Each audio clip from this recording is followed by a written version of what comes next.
Kung ako tatanungin, magtayo na lang ng bagong DPWH eh. Kumuha ng bagong tao dahil Lahat palitan.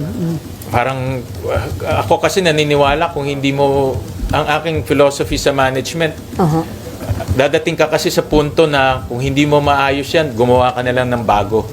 Diba?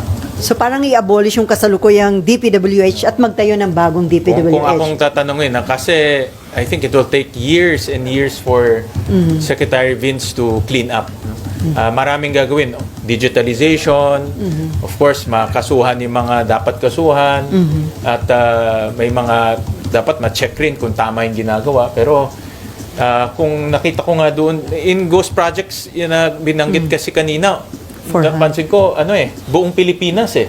Diba? Hindi lang limited to Bulacan, buong Pilipinas. So, ibig sabihin, buong Pilipinas may corrupt DPWH officials. So, how do you clean that up?